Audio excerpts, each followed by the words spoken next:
Alrighty, I just wanted to talk a little bit about the debate that we did today and kind of share my thinking behind it.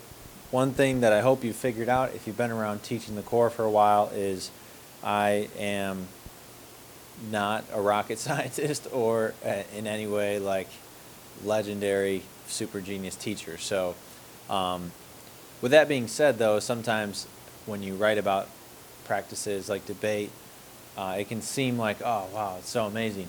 And I do think it's amazing. Like, I think debate is incredibly powerful. It's beautiful practice and development of many skills that my students lack, but that they'll need for college or career and just life.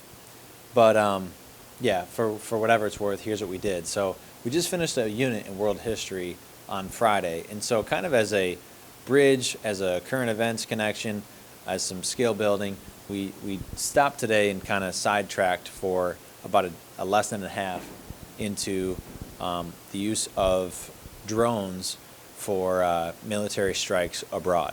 So we used this resource here, and we began by, I showed students kind of an overview video of the issue up for debate, and then I gave them 10 minutes, and then when I saw they were using the time wisely, I asked how much more time that they would like.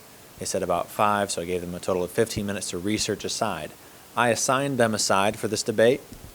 I said, because guys, like I always say, a great debater can, and they finished debate both sides. So there was some groaning, but in general they know that they need to be able to treat argument as partially an intellectual exercise, using evidence and logic to prove that any given side in an argument probably has some foundation in reason. So they were forced to do that, and then they debated their faces off.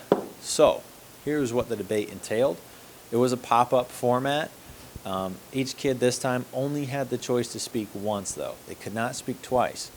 This meant that they had to track the argument, which you'll notice in the listening task, I had them doing something new today, really tracking the flow of the argument so that they could defend a teammate's argument if it was attacked by an opponent.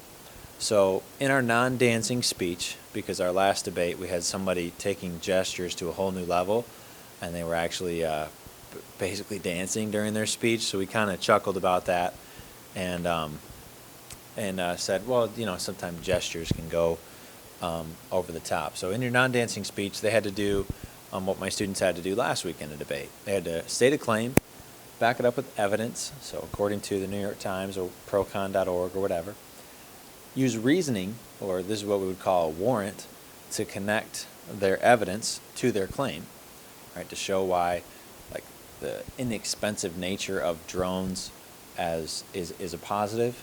They'd have to use reasoning to connect that to the support for using drones. And then they had to provide a summary statement that kind of clinched it up. So the purpose is to make it very easy for a listener to track what they're saying with kind of that clear beginning and clear ending that kind of wraps it up. Kind of like a topic sentence and a closing sentence in a paragraph. So they also, I said, hey, bonus cred if you can connect it to somebody else's. So you'll see in the example footage, which I'm not going to edit at all. I just want you to see what my students can do about halfway through the year, because it's not like perfect. They're not going to be in the movie Great Debaters, but compared to where they were at the beginning of the year, it's really great. And you know, I see tons of room for improvement, but I'm also really pleased with how they're coming along. As listeners, I said, you need a slant, which is sit up straight, listen, ask questions, in this case, no. Nod, track the speaker, so basically pay attention, and show that with your body language. But then they also needed to keep track of the argument. So I said everyone has to create a T-chart, or you're just going to keep track of who said what. And here you should just really briefly and succinctly track what the speakers are arguing, so their basic point.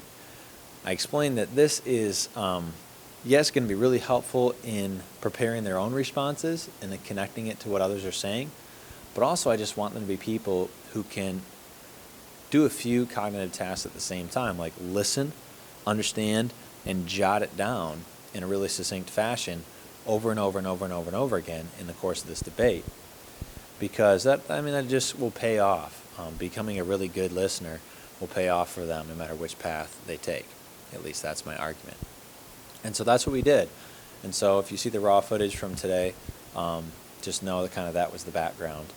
And if you have any questions or comments or advice even, please feel free to leave that for me in the comments section of this YouTube video, or you can go to teachingthecore.com and contact me through there. So, all right. May your debating be awesome, and may our kids flourish a lot. Like a lot.